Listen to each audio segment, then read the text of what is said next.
Hello students, welcome back. But till now we have discussed about various types of banks. Now we will start the next topic, that is functions of commercial bank. What are the main functions of commercial banks? बेटा commercial bank से जो functions होते हैं उन्हें हम mainly 3 categories में divide करते हैं। वैसे तो मेनली 2 ही होती है, बट आजकल एक थर्ड कैटेगरी को भी हम स्टडी करने लगे हैं, that is primary functions.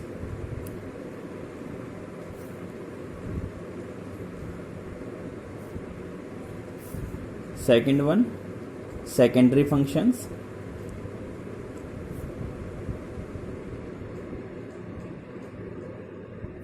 and third one is electronic banking services. Electronic banking services, primary function, secondary function and electronic banking services. First one is primary function. बेटा किसी भी बैंक के जो प्राइमरी फंक्शन होते हैं तो यूजुअली जो banks होते हैं पब्लिक की जो भी मनी है उसको सर्कुलेट करने के लिए होते हैं। जिन लोगों के पास पैसा एक्सेस में है उनकी डिपॉजिट एक्सेप्ट करना, जिन लोगों को पैसे की फाइनेंस की नीड है उनको लोन प्रोवाइड करना। तो these are consider as main और primary functions of commercial bank. तो जो भी हम कहते हैं कमर्शियल बैंक्स हैं उनके जो है वर्किंग है, उनके फंक्शन है, उनको हम मेनली 2 कैटेगरीज में डिवाइड करते हैं। कौन कौन से होते हैं बेटा इसमें?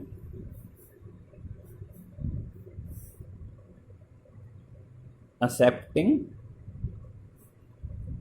डिपॉजिट्स, और सेकंड क्या होता है बेटा? Granting loans. Accepting deposits and granting loans. सबसे पहले हम बात करते हैं what do we mean by accepting deposits. Accepting deposit में क्या होता है कि अक्सर लोगों के पास पैसा होता है, अपने पैसे को भविष्य में इस्तेमाल करने के लिए। पैसा हमारा सुरक्षित है, उसका हम भविष्य में, आज हमारे लिए उस पैसे की आवश्यकता नहीं है, उस पैसे का हम भविष्य में इस्तेमाल कर सके। इसकी वजह से लोग अपना जो पैसा है उस पैसे का एक हिस्सा थोड़ा थोड़ा करके बैंकों में जमा करवाते रहते हैं। उसे हम क्या बोलते हैं? Accepting deposits. तो बैंक जो है इस पैसे को अलग अलग बैंक अकाउंट्स के थ्रू, अलग अलग टाइप के अकाउंट्स के थ्रू बैंकों में पैसा जमा होता है।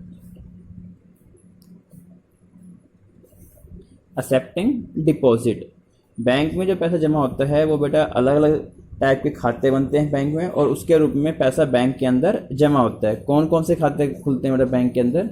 बैंक में जो पैसा जमा होता है वो बेटा मेनली 5 टाइप्स के अकाउंट्स होते हैं, उनके थ्रू बैंक के अंदर पैसा जमा होता है। कौन कौन सा? सबसे पहले होता है बेटा इसके अंदर फिक्स्ड डिपॉजिट, जिसको हम इन शॉर्ट क्या बोलते हैं? FD account. FD account. Second one is current account. Third one is saving account.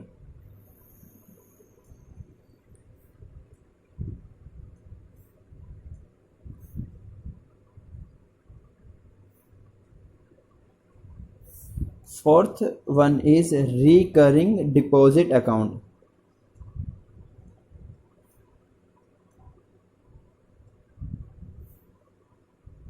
In short क्या बोलते हैं इसको हम? RD account. And fifth one is multi option deposit account. Banks accept public deposit in the form of following accounts. First one is fixed deposit. It is also known as time deposit. It is also known as time deposit account. तो बेटा इसमें क्या होता है कि कोई भी जो पर्सन है वो अपनी एक निश्चित रकम को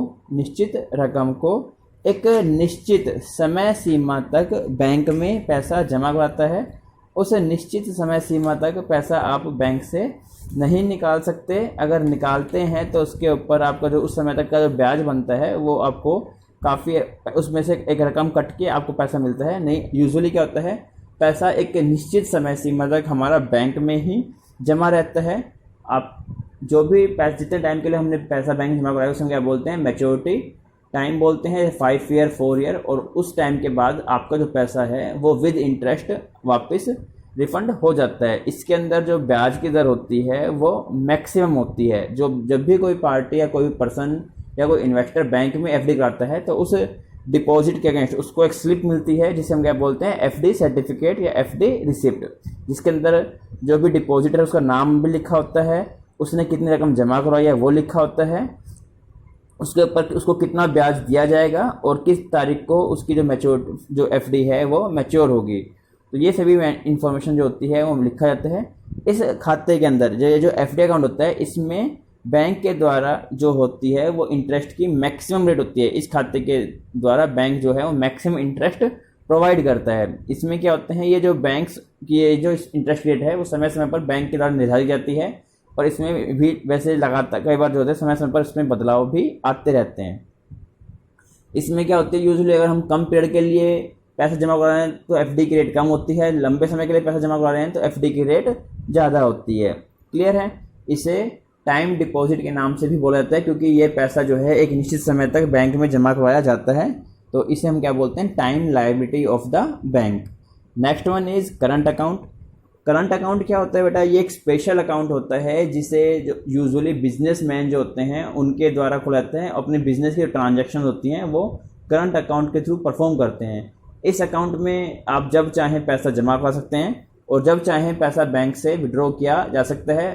पैसा जब भी विड्रॉ होता है वो यूजुअली चेक के थ्रू ही इसमें से हम पैसा विड्रॉ कर सकते हैं। इसमें पैसा आपका बाउंड नहीं होता, जब चाहें और जितना चाहें पैसा जमा कर सकते हैं और जब जितनी बार चाहें पैसा इसमें से निकाल सकते हैं। इस खाते के ऊपर आप बैंक के द्वारा किसी प्रकार का कोई इंटरेस्ट पे नहीं किया जाता इसमें, बल्कि जब भी करंट अकाउंट मेंटेन करने का नाम का बैंक आपसे कुछ ना कुछ चार्ज लेते हैं, तो उसमें क्या बोलते हैं, करंट अकाउंट। क्लियर है बेटा। इसका इस्तेमाल यूजुअली जो भी हम कहते हैं बिजनेस क्लास पीपल हैं उनके द्वारा किया जाता है। नेक्स्ट होता है सेविंग डिपॉजिट अकाउंट या सेविंग अकाउंट।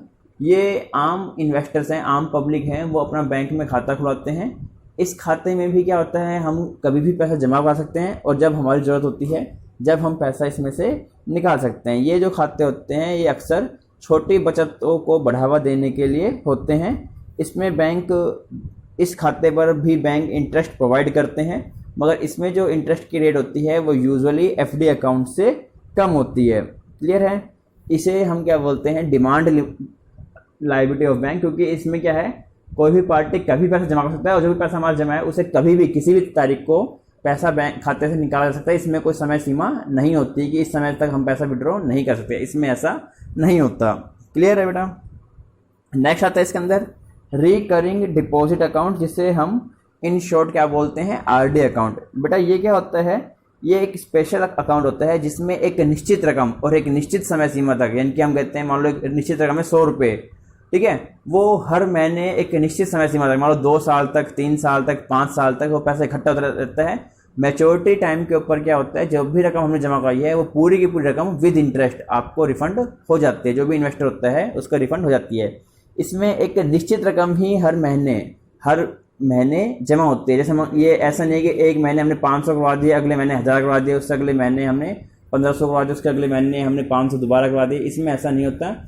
सिर्फ एक निश्चित रकम होती है। मान लो 100 रुपये आपने 500 रुपये का आरडी अकाउंट खोला, उसमें क्या है, हर महीने आप 500 रुपये आपके खाते में आप जमा करवाएंगे और इसका जो भी मैच्योरिटी पीरियड होता है, मान लो 2 साल, 3 साल या 5 साल या 1 साल, उस समय के बाद जितनी भी रकम आपने जमा करवाई है रेगुलर इंटरवल के ऊपर, फिक्स अमाउंट जो आपने जमा करवाई है वो आपको रिफंड हो जाती है। इसमें जो इंटरेस्ट की रेट होती है वो भी अच्छी होती है, हायर होती है, बट वो जो रेट होती है वो यूजुअली आपकी जो इंटरेस्ट की रेट होती है वो एफडी अकाउंट से तो बेटा कम होती है, बट सेविंग अकाउंट से वो ज़्यादा होती है। क्लियर है। Next one is multi option deposit account. Multi option deposit account क्या होता है, ये एक स्पेशल टाइप का अकाउंट होता है जो हमें एफडी अकाउंट और सेविंग अकाउंट दोनों के ही बेनिफिट प्रोवाइड करता है। इसमें एक की वजह एक साथ एक इसमें क्या होता है, एक तरह से इसमें एक की बजाय दो खाते खुलते हैं साइमल्टेनियसली। इसमें क्या है, जैसे एक लिमिट बन जाती है, मान लो 5,000 रुपये आपने सेविंग अकाउंट खोला आपका, इसमें आपने पहले मैंने 500 जमा करा दिए, फिर 1,000 रुपये जमा करा दिए, फिर कभी 2,000 रुपये जमा करा दिए। जैसे ही इसमें वो अमाउंट है, मान लो 5,000 की लिमिट बना दी, जैसे ही वो अमाउंट 5,000 की लिमिट को क्रॉस करेगी, वो पैसा ऑटोमेटिकली एफडी अकाउंट में ट्रांसफर हो जाएगा। तो उस पर जो पैसा एफडी पे ट्रांसफर हो गया, मान लो हमारे खाते में 6,000 रुपये हो गए, तो उसमें से क्या हो जाएगा, 5,000 रुपये ऑटोमेटिकली एफडी अकाउंट में ट्रांसफर हो जाएंगे और 1,000 रुपये जो है वो आपकी सेविंग अकाउंट पे आ जाएंगे। तो उसमें क्या है, वो जो 5,000 रुपये है उस पर आपको एफडी वाला जो इंटरेस्ट है वो मिलता रहेगा, और जो बाकी का जो अमाउंट बचेगा उसके ऊपर आपको आरडी वाला जो जो भी आपका सेविंग अकाउंट होता है उसका ब्याज मिलता रहेगा। कई बार क्या है, कोई ऐसी इंस्टेंस हो गया कि आपने किसी को चेक इशू कर दिया, मान लीजिए आपके खाते में मल्टी ऑप्शन डिपॉजिट अकाउंट था, 20,000 जो रुपीज़ हैं वो तो आपके एफडी में ट्रांसफ़र हो रखे हैं, और करंट अकाउंट में अभी जो इसमें जो सेविंग अकाउंट है उसके अंदर 4,000 रुपये के आसपास पैसे हैं। आपने किसी को 5,000 रुपये का चेक इशू कर दिया, तो उसमें क्या है, सेविंग अकाउंट में 4,000 रुपये हैं, चेक बाउंस होना चाहिए, बट ऐसा नहीं है। अब हमारे 20,000 थे और 10,000 की लिमिट थी, तो उसमें क्या होगा, 4,000 तो आपके सेविंग चल जाएंगे और 1,000 रुपये जो है वो आपके जो अकाउंट में से वापस डिडक्ट हो जाएंगे, और 9,000 रुपये हैं वो ऑटोमेटिकली सेविंग में आ जाएंगे, और एफडी अकाउंट के अंदर केवल 10,000 रुपये ही बैलेंस रह जाएंगे। उसे हम क्या बोलते हैं, multi option deposit account. Clear है बेटा। नेक्स्ट इसके अंदर अब आता है ग्रांटिंग लोन्स। बैंक जो हैं अलग अलग तरह के लोन भी प्रोवाइड करते हैं, कई टाइप के लोन्स जो हैं वो पब्लिक को प्रोवाइड करते हैं, दैट इज उसे हम क्या बोलते हैं, ग्रांटिंग लोन्स। बैंक जो कमर्शियल बैंक होते हैं वो यूजुअली कौन कौन से तरह के लोन हैं वो पब्लिक को प्रोवाइड करते हैं। इसमें बेटा सबसे पहले आता है टर्म लोन कह सकते हैं या डिमांड लोन कह सकते हैं। टर्म लोन, टर्म लोन क्या होती है बेटा, इसकी ये जो लोन होता है वो यूजुअली बैंक के द्वारा प्रोवाइड किया जाता है किसी भी एसेट्स को परचेज करने के लिए, एक स्पेसिफिक पीरियड के लिए किसी भी एसेट्स को परचेज करने के लिए इशू करते हैं। मान लो आपको गाड़ी चाहिए, आपकी गाड़ी का लोन हो गया, 5 साल की किस्त बन गई, उस गाड़ी की जो वैल्यू थी, जो लोन लिया है उसकी आप 5 साल तक एक निश्चित रकम हर महीने चुकाते रहेंगे, तो उसे हम क्या बोलते हैं, टर्म लोन। मकान खरीदना है, मकान के लिए लोन ले लिया, 10 साल 20 साल की इंश्योरेंस पीरियड हो गया, उस 20 साल तक हर महीने एक निश्चित रकम का भुगतान आप करते रहेंगे, क्या बोलते हैं उसको हम, टर्म लोन। ये जो लोन होता है ये बैंक के द्वारा अपने कस्टमर्स को एक स्पेसिफिक या फिक्स पीरियड के लिए प्रोवाइड करता है अलग अलग एसेट्स परचेज करने के लिए। क्लियर है। इसमें जो बोरोवर होता है जिसने लोन लिया है वो जो भी लोन लेता है उस लोन को किस्तों में चुकाता रहता है। वो किस्त हर महीने की भी हो सकती है, 3 महीने की भी एक किस्त हो सकती है, 6 महीने की भी हो सकती है, या ईयरली इंस्टॉलमेंट भी एक सिंगल हो सकती है। क्लियर है बेटा। नेक्स्ट वन इज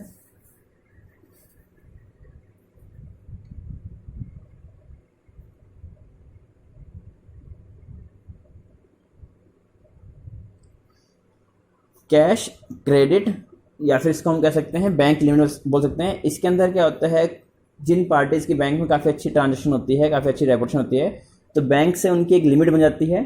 उसमें क्या है, अगर किसी समय में हमारे खाते में 1 रुपया भी नहीं है तो एक निश्चित रकम तक एक्स्ट्रा अमाउंट जो है वो हम बैंक अकाउंट से विड्रॉ कर सकते हैं। जैसे मान लीजिए बैंक से हमारी लिमिट बन गई 1 लाख रुपीज़ की, हमें किसी समय में मान लो हमारे खाते में 1 रुपया भी नहीं है तो भी हम 1 लाख रुपए तक एक्स्ट्रा मनी जो है वो हमारे बैंक अकाउंट से विड्रॉ कर सकते हैं। उसमें क्या बोलते हैं, कैश क्रेडिट या बैंक लिमिट। इसके अंदर क्या होता है, कोई भी जो बोरोवर है अगर बैंक से लिमिट बनवानी है तो उसके लिए आपको स्पेसिफिक सिक्योरिटी जो है, मान लो बिजनेसमैन है वो अपना स्टॉक या बिल्डिंग या कोई भी दूसरे एसेट्स जो है वो गिर रख सकते हैं और उसके बिहाफ पर हमारी लिमिट बन जाती है और उस लिमिट का इस्तेमाल करके हम माल परचेज कर सकते हैं। क्लियर है बेटा। माल परचेज कर सकते हैं, सप्लायर को पेमेंट एडवांस कर दी, हमारे पास पैसा हुआ तो हमने पैसा खाते में अपने बैंक अकाउंट में जमा करवा दिया, तो उससे क्या है, हमें इंटरेस्ट वगैरह है, दूसरे बेनिफिट है वो हम ले सकते हैं। क्लियर है। इसमें मान लीजिए आपकी लिमिट है, आपकी लिमिट है 1 लाख रुपए की, आपको खाते में मान लो पैसे हैं 50,000 रुपये और आपने किसी पार्टी को 70,000 का चेक इशू करना है, तो किसमें क्या हो जाएगा, 50,000 प्लस 20,000 का जो अमाउंट है वो आपके लिमिट अकाउंट से जाएंगे। जैसे ही आपने पैसा वापस जमा करवा दिया तो उसमें क्या है, आपने 10 दिन के लिए वो 20,000 रुपये यूज़ किए तो आपको सिर्फ 10 दिन का ब्याज ही पे करना पड़ेगा। क्लियर है। नेक्स्ट आता है बेटा इसके अंदर ओवरड्राफ्ट। ओवरड्राफ्ट के अंदर क्या होता है बेटा, ये यूजुअली सेविंग अकाउंट के ऊपर होते हैं, जिनके भी बैंक में करंट अकाउंट होते हैं तो उस केस में क्या है, बैंक अपने कस्टमर्स को अलाउ कर देता है कि एक छोटी निश्चित रकम जो है वो आप एक्स्ट्रा मनी तक विड्रॉ कर सकते हैं डेबिट कार्ड वगैरह एटीएम कार्ड के थ्रू। जैसे लिमिट बना दी 10,000 रुपये की, तो 10,000 रुपये तक की हम एक्स्ट्रा अमाउंट जो है वो विड्रॉ कर सकते हैं। इसके लिए बैंक कोई सिक्योरिटी वगैरह आपसे चार्ज नहीं करते, बिना सिक्योरिटी के, बिना किसी गारंटी के ये लोन इशू किए जाते हैं। क्लियर है। नेक्स्ट आता है बेटा इसके अंदर डिमांड लोन।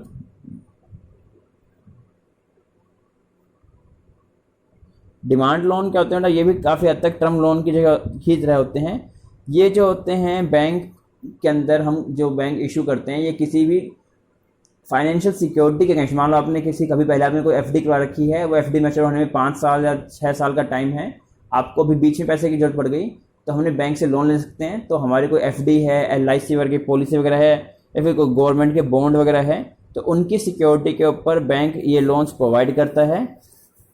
इसमें क्या है, ये लोन जो होते हैं इनको डिमांड लोन बोलते हैं। क्यों? इनको क्या है, कोई भी बैंक है ये किसी भी समय आपसे डिमांड कर सकते हैं, एक दिन का नोटिस देके हमें हमारा जो रकम है वो कल वापस चाहिए, परसों वापस चाहिए, हमें ये जो लोन है फिर वो इमीडिएटली वापस रीपे करने पड़ते हैं, उसे हम क्या बोलते हैं, डिमांड लोन। और नेक्स्ट होता है बेटा इसके अंदर डिस्काउंटिंग ऑफ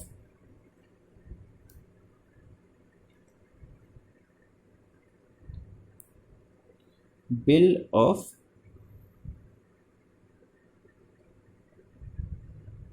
एक्सचेंज।